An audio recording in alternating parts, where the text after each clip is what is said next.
Namaste to Guruji and a very warm welcome to Guru Rupi Satsangat. We all face storms of life. Some are more difficult than others, but we survive the turbulations just because we have gift of faith.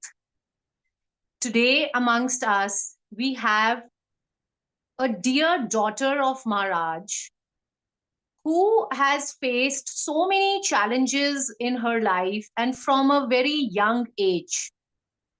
So, without wasting any time further ado, with folded hands and bowed head, welcoming Nikki Aunty. Jai Guruji Aunty. Jai Guruji, can you hear me? Like, am I Yes. enough? Yeah. Yeah. Great.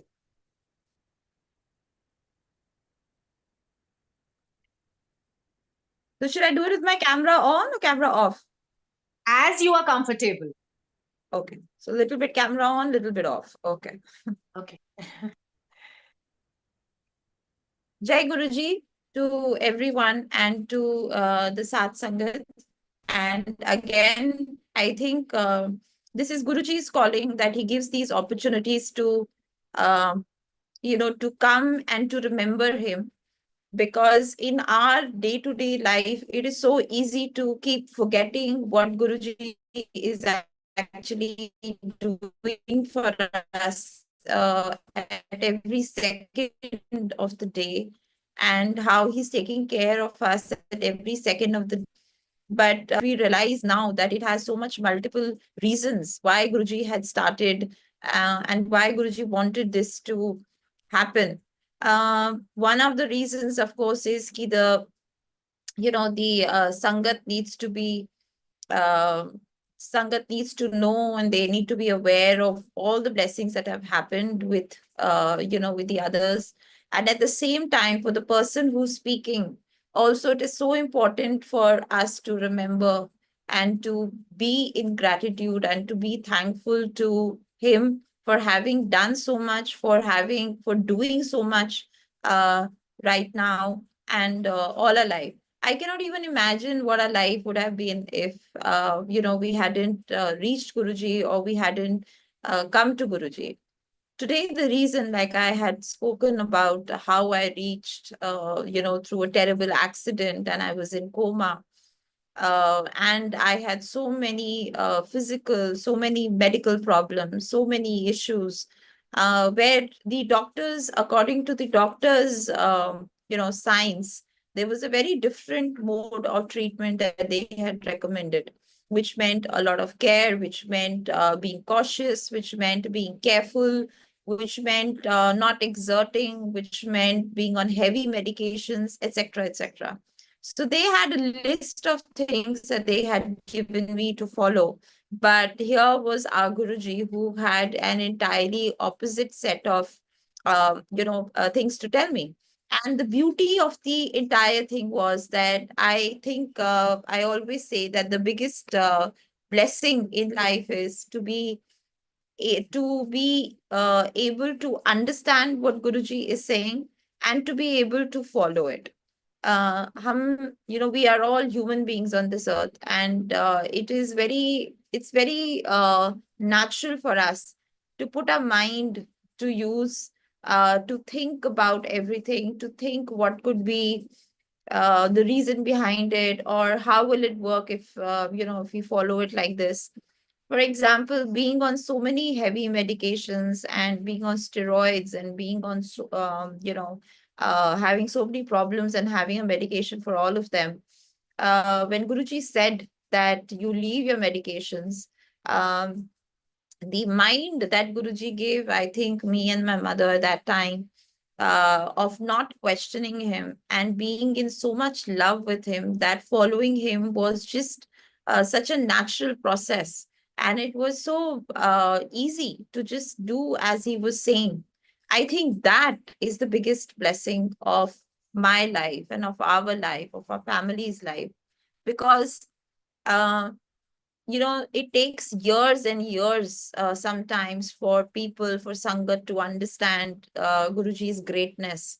And sometimes you could be sitting in front of Guruji, he could have talked to you, he could have told you things, and you just did not understand that, it was supposed to be done, or it should have been done, and who is Guruji. And sometimes it takes a lifetime to reach that level, to understand his greatness. We see it in our family, we see it with, with our family members, we see it with our friends who we try to get to Guruji. There are so many who are going through so many problems in life.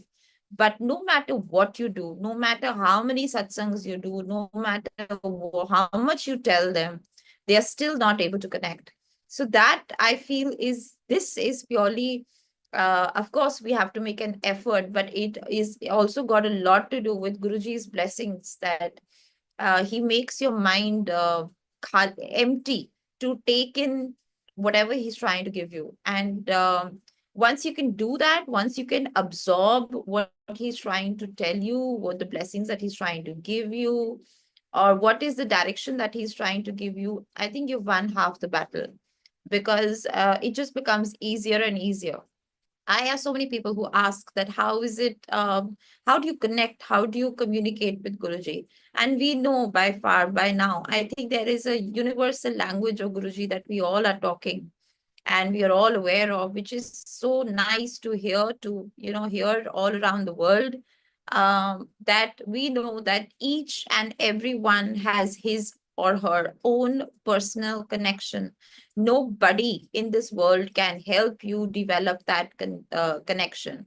There are no rituals, there is no magic that will work for you to, communicate with him, for you to get your answers through him. Nothing in this life will work but your connection to him. Through this entire time that I was with Guruji, it's been 36 years, 35 to 36 years. And having actually grown up with Guruji in Jalandhar to begin with, since my father was posted there as an army officer in 1992, is when we went to Guruji. And when we met Guruji there in 1992, I have done this satsang in detail initially. So I'm just putting it together and then going on to other satsangs. So when we met Guruji in 1992, at that stage where our family was in a desperate need for an intervention by the God, and where I was my most vulnerable self, being so emotionally and mentally, injured because of this accident. More than physical, it was the emotional turmoil, it was the mental turmoil. And today, of course, I had such a loving family to help me through that. But the family, my parents also needed, God's help in order to provide me with all that support.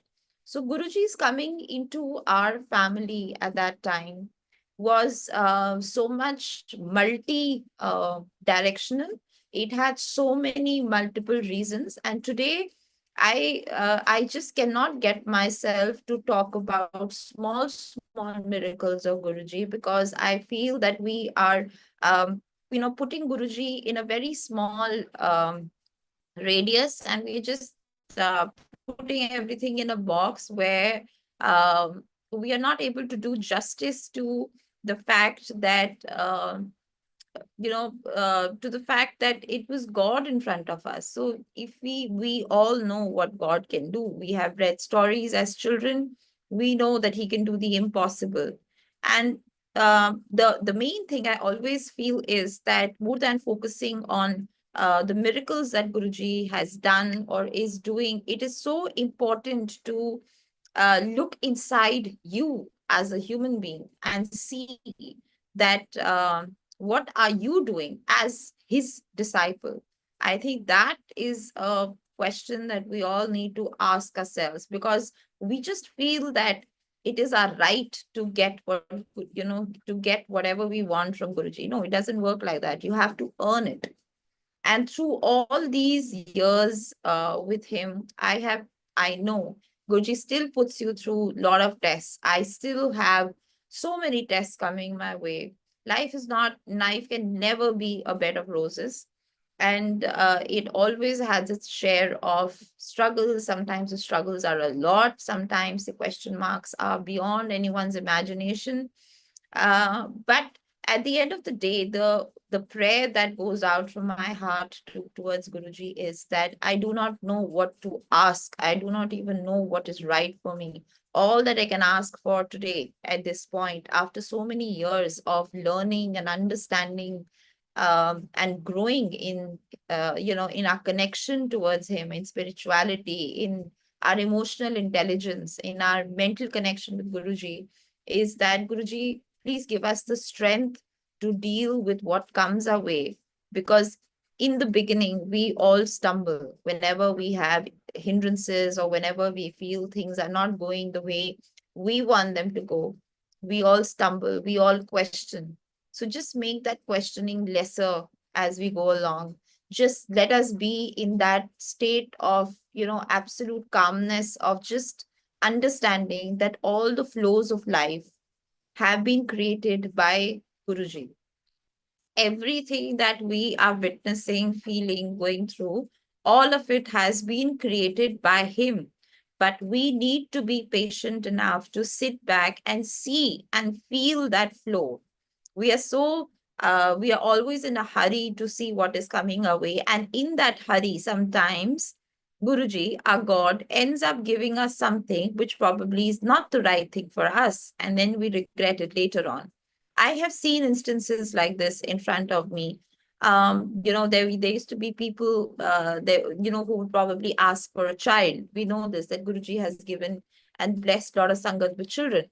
But sometimes Guruji would not bless a particular couple. And I have seen Guruji used to tell us this. He used to tell us in his own words, that I don't want to bless them because it will come with a problem. If I bless them with a child, the child may end up having problems or issues for which they will regret their entire life, and they are not understanding something as simple as that. These are 2 3 lines that I heard from my own ears when we were sitting in front of Guruji in Delhi, in Empire State. And Guruji said this. And we used to, at that time, of course, since he was in the human form, it was a form of a communication. But today, when I sit and I think back, I was like, even the God had to explain himself for everything that he did, for everything that he said. uh, but having said that, the beauty, I think that love that Guruji gave me actually became and is the biggest anchor of my life. I do not know any other way to explain this, but it is my immense, immense, deep-rooted love towards the fact that Guruji came down on this earth in the human form to show us the way, to make us understand life, to help us understand life, to deal with life in a better way. And now is our time to actually act upon all of those things and to feel his presence throughout, because he is obviously blessing us so much more. How he gave me, how this immense love for him, even at the time when he was in the physical form in front, helped is in these following ways. One incident that comes to my mind is that Guruji had sent me somewhere to do a lot of satsang about Guruji, and I had gone there. I was there for a long time. But unfortunately, during that time, this was Guruji's planning. He sent, I did a lot of satsangs over there. I was supposed to just talk about Guruji and just spread his word. And when I was there, I developed a huge cyst on my hip. And my we were there indefinitely. We were waiting for Guruji's agya to tell us that now you can come back to Delhi. But since he did not give the agya, we continued, being there. But during that time, I developed a very huge cyst on my hip. I was very young at that time. I was around 23, 24, and I did not talk about it too much because I just felt that it's better to, deal with it once I get back home. So I kept quiet. But that cyst kept becoming huge. And after some time, I could not even walk because of the immense pain. Now, when I reached that condition, when I reached that situation, and I was finally rushed to the hospital there, and they finally did. They had to operate on me, and it was a huge incision that they had to cut into my hip, and there was a lot of pus that had gathered, and I was treated there. I was kept uh, in the in the ice not in the ICU, in the hospital there for a while, for about 4 5 days, and then I had to go through a lot of dressing, through a lot of medication to look after that area. But during this entire time that this was happening, um, I had no sense of pain. I had no sense of any kind of discomfort. I'm not saying this. I actually did not feel any kind of discomfort because of this entire thing, because this is what Guruji does to us internally. I just felt that I was so blessed in a way that Guruji had sent me on a mission, and I was one of the chosen ones to do that. And I'm sure, and these are the thoughts which used to come to my mind, that Guruji knows that this has happened. He did ask when I came back, and finally when he told me to come back, he said all is well. And I just smiled and I looked at Guruji and I just muttered in my mind, I know Guruji, you made it well. Everything was so smooth. Everything went so um, peacefully, whether it was the operation, whether it was the medications, whether it was anything. And I was in a place pretty far away, and it was not easy being there, but it happened so easily and so smoothly, which is Guruji's divine intervention, that things, when they flow smoothly in our life, is also his blessings.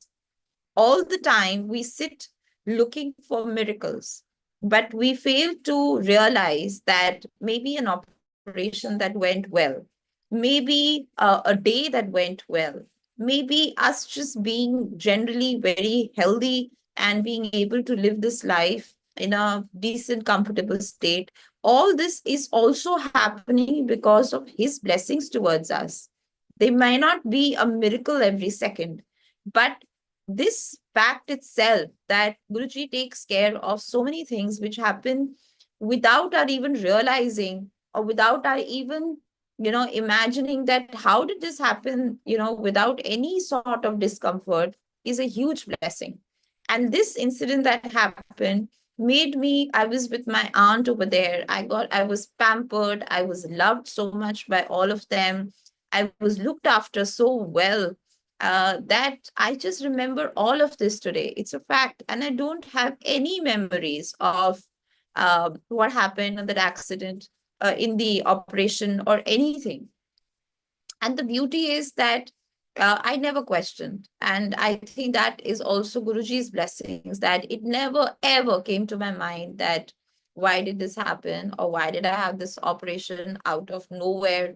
Nothing came to my mind. All that I remember at that time and today. And these are thoughts which actually stay with you. They don't change. It's not like I'm saying this today and tomorrow I feel that no, but it could have been avoided. No, it doesn't change. It stays where it is, because I know as a fact that it was all designed and planned by Guruji.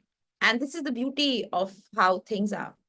Another incident where Guruji, teaches us first to surrender. The Whenever Guruji gives you an indication or you get an answer towards something, I think it is very important to first act on that, rather than to first start thinking about all the pros and cons. Because when we were with Guruji, whenever he would tell us something to do, there were things which were just suddenly out of the blue.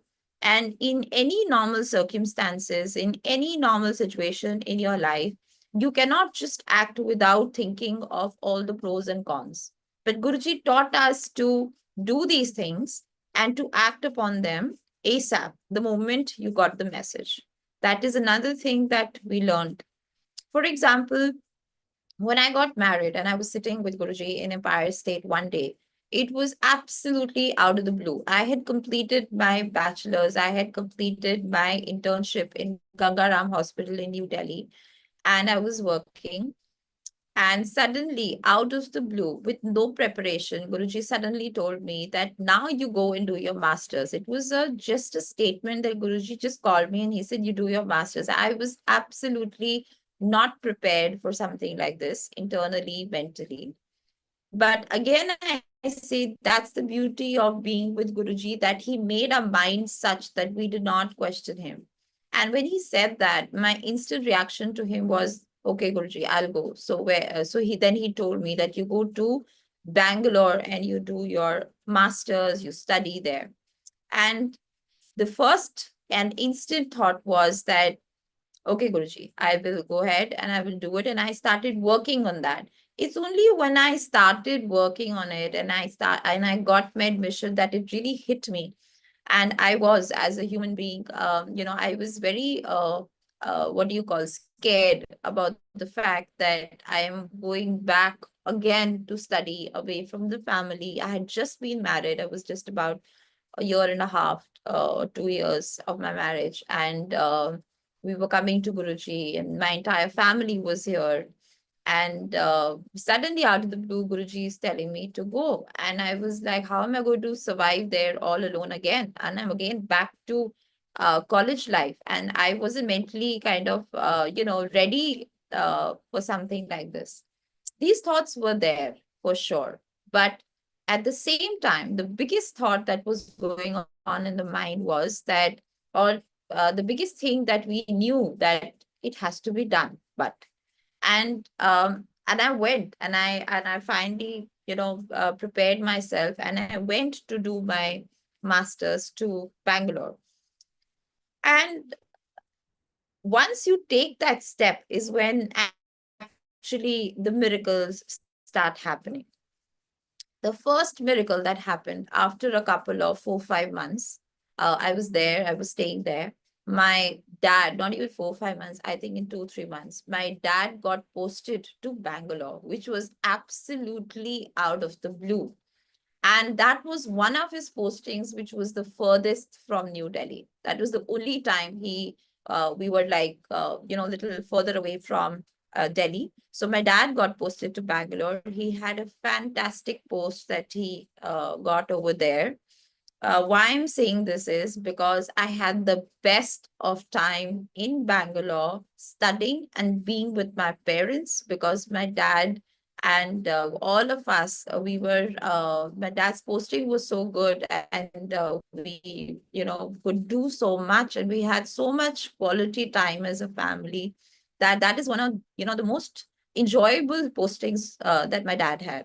And this was just out of the blue, like just 2 3 months after me going to Bangalore, that this happened. The next thing that happens is that Deccan Airlines was launched, and my dad knew the owner of Deccan Airlines, and they had opened these coupons, which were being sold at 500 rupees a ticket. The cost of a ticket was just 500 rupees, and they were selling booklets of this because it was a launch for the new airlines. So my dad bought that booklet, and in 500 rupees, the travel fare for Delhi and Bangalore, which is absolutely unbelievable. And today that airlines is shut. And, on the basis of those airline tickets, I traveled so much up and down between Delhi and Bangalore that it was unbelievable. Now, this entire, what do you call, today, when it's a learning for us also today, for us also, with whom it has happened, because there are many hidden things behind every miracle. This miracle that happened taught us in life two, three things. First thing is to surrender to whatever he has said. First, you follow through that. You make it a point that you do what he has told you. What has to happen after that, he will take care. It might seem very, very difficult, It might seem like as if how we going to do this, but just do it because it's the God telling you to take that step. Rest how things have to fall in place, leave that to him. He will take care. He's not going to just pick you up and leave you in a desert with just leave you there. He will never ever do it. And this was so evident in this time that I went to Bangalore, that it turned out to be one of the bestest times of my life. And of course, that satsang where I had already done before, when I was traveling up and down, and one day Guruji randomly, again, another instance to tell us that first do what he is telling you to do. So when I came to Guruji and I was sitting with him in Empire State, and then one day he randomly told me that, you come, you take a lot of leaves, you take a lot of holidays from your college. You should be studying, you should study, don't take so many leaves. So I was a little taken aback because I just thought in my heart that, Guruji, I come because I cannot stay without you. I just want to be here. But I understood that I had to listen to what he was saying. So the next time I came, the moment my leave was getting over, I had booked my ticket to go back.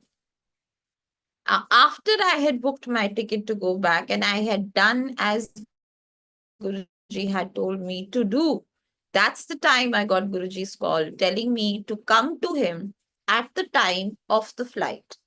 So this is how Guruji does things. First, he will tell you, he will see that are you following what he's told you to do? Sometimes, yes, you go ahead with that thing.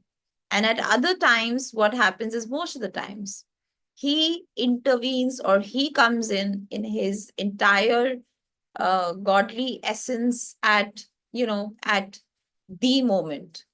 And then I was with him for 6 months. So he first told me something. I would just say I am so grateful that Guruji made me do the right thing. I took the right step by booking my ticket because I knew, okay, Guruji said, so I have to go back.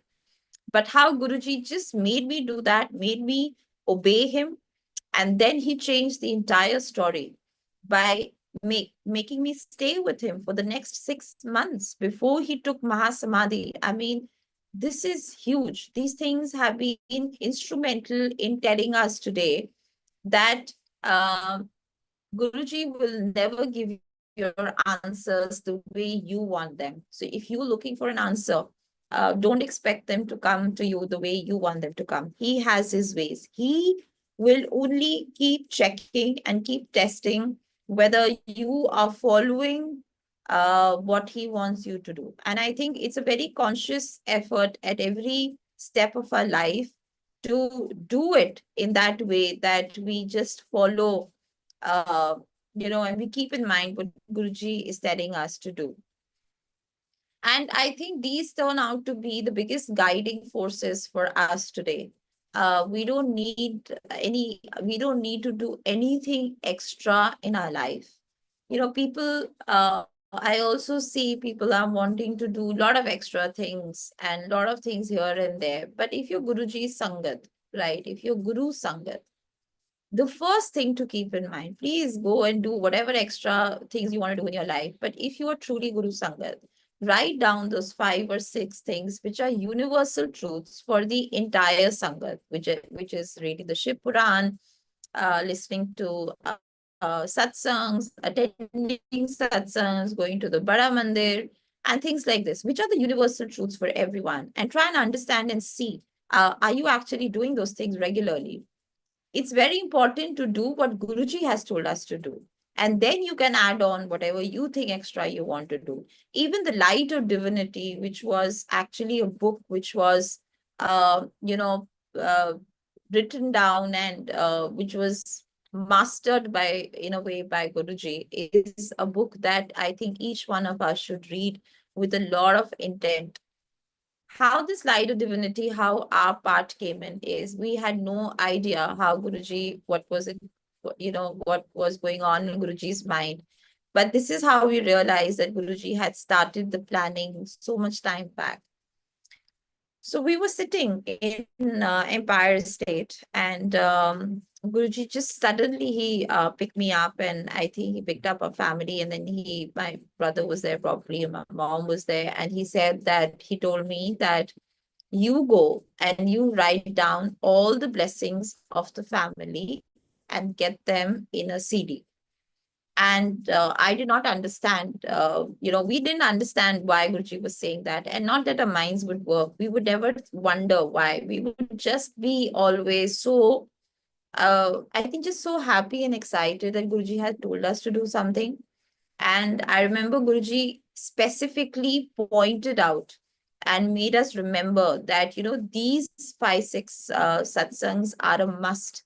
You must, write these satsangs. As a family, also, I do not usually speak the satsangs of my dad or my mom, which are their hardcore, I don't know, their hardcore truth of their life. Maybe next time when I do the satsang again, I can read it out from Light of Divinity, because I do not want to alter the language, because that was written down the way my dad wanted it. So I will like to speak it in his way, in the way he wanted it. So maybe next time the ghost train, which is a very popular this thing, but I don't want to, speak it out in my own language. So this whole satsang was, Guruji had pointed out that you write all of this and you get it to me and you put it in a CD, and then he gave it a head for getting it, published the book. So all this planning Guruji had started long time back. Which satsangs have to go? Who all have to write the satsangs? And this is a huge thing, because this book was made and was, kind of, it got ready right in front of Guruji's eyes. So we have, and it's a fact. You can listen to satsangs as many times, the same satsang as many times. You can listen to, you can read the Shiv Puran as many number of times. You can read the Light of Divinity as many times. Every time you read or you go through it, you will find answers which are absolutely unique. Every time you will find that your focus is on something which you did not even imagine. I think that is the beauty of all these things. These are treasures, actually, that Guruji has left for us. These are all, left for us in the sense that which is there in the physical form for us to refer to. When in doubt, I always say, when in doubt, just refer to these things, and you will feel at least at peace and at ease, and you will feel, that all is well. I think that is the most important thing to remember, and to always keep remembering. Um, so many things that we probably sometimes tend to take for granted also. Guruji would kind of, remind you that, you've forgotten this aspect or you've forgotten this part. For example, I remember there was a May Queen ball in the army. It's called the May Queen ball. It's like a beauty contest. And I had just recovered from the accident, and I think I had gone to college by then. And this competition was happening. And, my brother told me about it. He was studying at that time, and he said, "Oh, there's this competition happening. Do you want to take part in it?" So I wasn't very confident, and I just told him, no, I don't want to take part in it, though I was very fond of all of these things. And a lot of my friends were taking part. So I said, no, I don't want to take part because I'm not very confident. So my friends were taking part, and I was just, having a lot of fun watching what all was going on.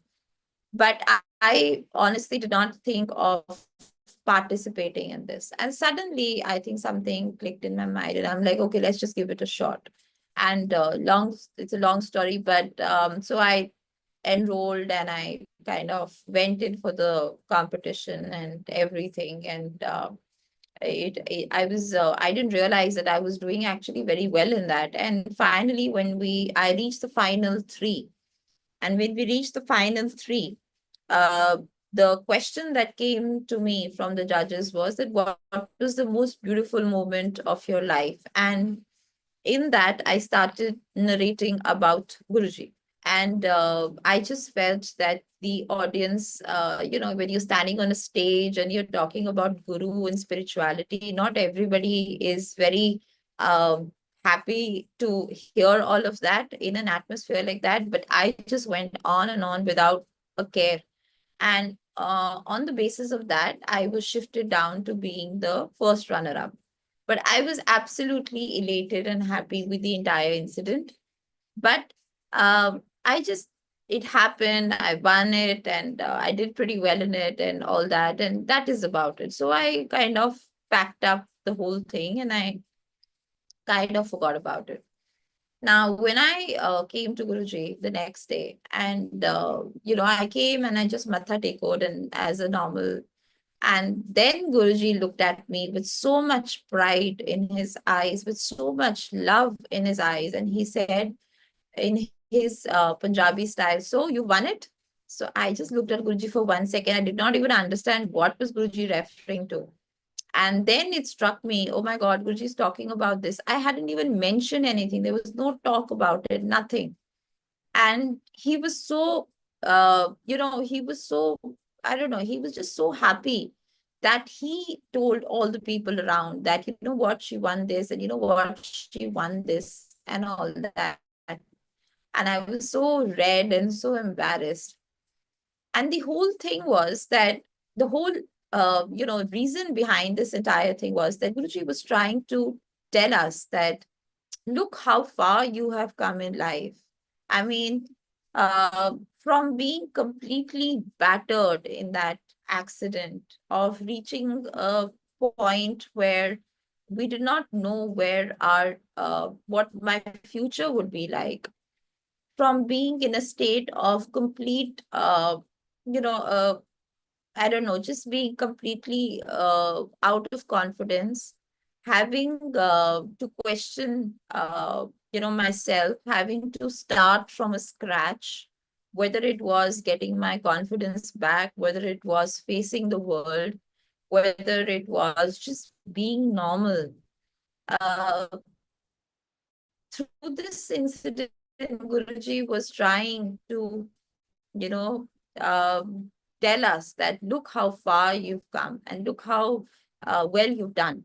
Obviously, with all and all blessings of Guruji in every way possible. This was the beauty of all these incidents that used to happen, day in and day out. Talking about one more incident which happened after Guruji had left Chola. Uh, I was basically, I had to plan my second kid. My first one was already 3 years, and I was thinking, we were thinking, me and my husband, whether to plan for the second one or not. Now, why this question came to my mind was that in the family, in my family, there was an autoimmune disorder which had come out, and I was very, very, uh, a little wary and a little. I think I was just trying to think whether I should go ahead, with having the second kid because it's genetic, and I don't want to, just create more situations in my life. And this was such a personal and internal thought process which was going on in our mind. And I had just discussed this only with my mom and with my husband, and we just left it at that. And we were thinking, and of course, everyone was very positive about it, but I was still thinking.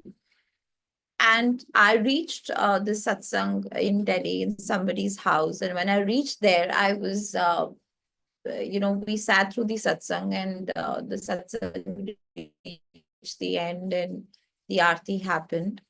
And I was sitting, and there is this uncle. He's also a very old follower of Guruji. And he suddenly came rushing. He saw my mom, my brother, and I were, three of us were there. He just came towards my mother, and he was so excited to see us. And he was like, I was looking for all of you. Uh, so is your daughter here? Because I was sitting a little ahead. So my mom said, yeah, she's there. And he just came up to me and he just told me that, Guruji came in my dream last night and he told me to come to the satsang, and he told me to pass this message on to you, that whatever you're thinking, there is nothing like that. And whatever you're planning, please go ahead with that.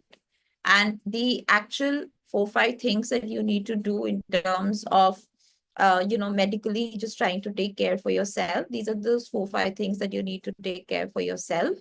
Besides that, he said that it was very clear that Guruji said that whatever you're thinking is not there, and whatever you're planning to do, go ahead.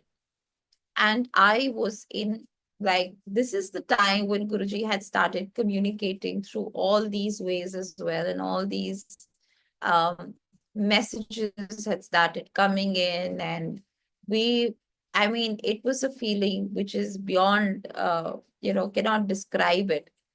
And that is it. That was the final statement for me. And that is when I actually went ahead and I planned and I conceived. And when I conceived, how I was thinking in my mind that Guruji had been, he had so specifically told me during my first pregnancy that before my first pregnancy, that when to plan, and that he had blessed me, with a son. And I was wondering that, Guruji, this time too, I need your blessings, and I need this kid also to be as blessed as my first one. And how Guruji beautifully in the 7th month again came in my Bua's dream and showed an entire depiction of, it's a long one, but he clearly depicted that, and he told her that she's going to have a girl, and that was in my 7th month. And she told me that Guruji actually dropped the baby in her hands, and he told her, go and give this to Nikki, and it's a girl. So this, which meant that our kids are not our kids. Our kids are our children, are Guruji's children, God's children. We are a medium to get them onto this uh, earth, and we must look after them. We must do our duties towards our children and our family, keeping in mind that we are actually, they are God's children. We have been designated with a job role or with a role to look after them, but ultimately uh, they are his. And that is what Guruji also meant by probably detachment, which meant that yes, you have to have all your feelings inside your heart, but at the end of the day, you must always remember that every human being on this earth is actually Guruji's child. More than your relationship with that person, it is actually Guruji's making. So all along this time, all along this life of mine, I have tried to keep this in my mind. I try and implement it. I try and think with that thought process, and I try and make sure that my actions are in alignment with what with the so many teachings that Guruji has given us. And see, these teachings are actually teachings for our life. They are the guiding forces to make decisions, to take our life forward. And if we don't learn from these things, then we are leading a very, very superficial life. Guruji used to say that, don't get after your children too much for education or for studies. Just let them be. Give them a lot of love, give them a lot of space, give them a lot of, just give them peace and happiness. And I think that kind of reflects in the way we are today, being Guruji's disciples from the rest of the world. So at the, I just feel that Guruji has actually taught us how to live our life, how to lead our life. We have to look for these answers through these satsangs. We have to look for these kind of, this kind of a roadmap or a map work for us to lead our life, rather than looking all the while as to Guruji cured cancer. He's given children to families who could not bear children. He's changed the sex of children while the kid is in the mother's womb. So Guruji can do anything on this earth. It's an established fact. But are we worthy to receive what he wants to give us is the question. And that is why it's very important to understand the deeper meanings and the deeper teachings of life through whatever he has done and however he has blessed. Today, the incidents that I gave you were basically to tell you that they are actually a base for my life ahead. So, like this, there are many, many satsangs. And it's very, when we are also doing satsangs, there's a lot of flow of energy, and there is a lot of remembrance, warm memories, warm thoughts that come into our mind. And sometimes that for today this was what was required to be conveyed. Jai Guruji, and thank you so much for this platform. Thank you.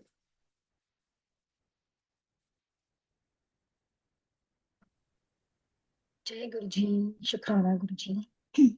Thank you, Aunty. Thank you so much for sharing your beautiful blessings. Thank you, Guruji Maharaj, for sending Aunty and giving such beautiful, beautiful messages. I hope we all inculcate in our routine life and we identify the purpose, as Aunty said, कि हमारी जिंदगी का क्या purpose है, that we have to identify. So शुक्राना गुरुजी महाराज, आपका अनंतम शुक्राना कि आपने आंटी के थ्रू हमें और भी reminders भेजे. Having faith in Guru Maharaj is a most priority that we should all have. शुक्राना गुरुजी. संगत जी, अभी गुरु महाराज जी की कृपा से हम सब आज्ञा लेते हैं and then we'll meet up next week. And और प्यारी सी